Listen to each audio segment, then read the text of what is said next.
warahmatullahi wabarakatuh. Good morning, ladies and gentlemen, the honorable educators and audience. My name is Yayu Septiani. I am from SMAN 1 Banjarsari. Our motion today is this House believes that scholarships should only be granted on the basis of financial necessity. I will underline two keywords. First, scholarships. Scholarships are financial aid aimed at assisting education financing. Usually, scholarships are given to students with high intelligence or may also be given to underprivileged students in the economy. Next, financial necessity. Financial necessity means a reduction in the school district's financial resource resulting from declining enrollment or any other action that in the sole judgment of the Board of Education result in a reduction in the school district's current or future operating budget. The Central Statistics Agency noted that in September 2020 there were 28 million poor people, an increase of 3 million compared to the previous year.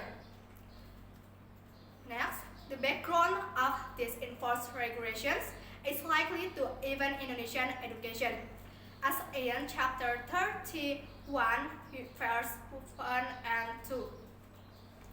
First, each citizen deserves an education. 2.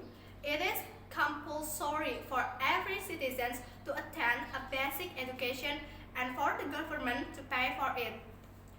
It is expected that all children who cannot afford to go to school and all children can go to school without any difference. I will give you 3 arguments to support these regulations. First, many children who drop out of school because they cannot afford to pay school fees and daily needs.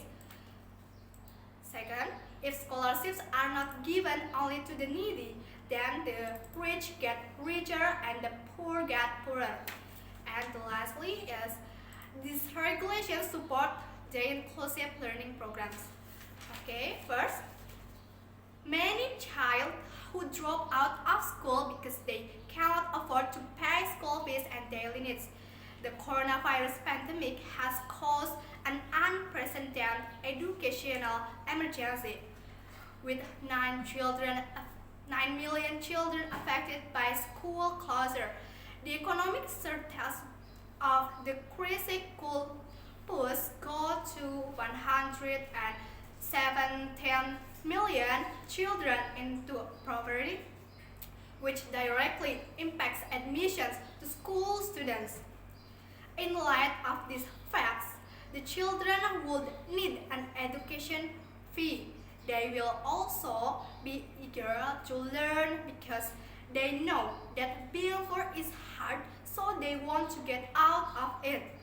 Then it should only be awarded to those who are not qualified, because the rich can still go to school with their money. Ladies and gentlemen, second argument, if scholarships are not given only to the needy, then the rich get richer and the poor get poorer.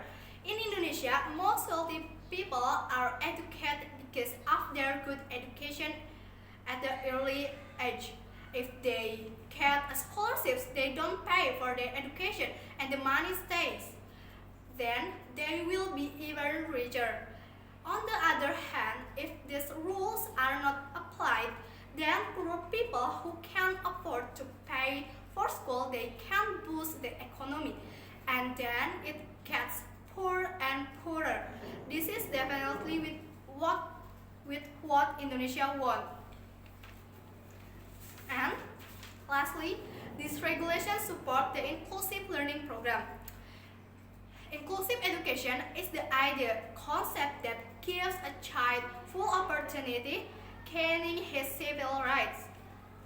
As noted in the 2003 Penal Code of the Republic of Indonesia on the National Education System. In addition, the 1994 World Conference by UNESCO in Salamanca, Spain expressed a commitment education for all, emphasizing the importance of educating children, youth, and adults who need education in the regular education system, and providing for a framework of educational actions. The most basic concept in inclusive education is how children can learn together. Learn to live together is described in the three principles, which are: first, each child is inclusive in a class or group community.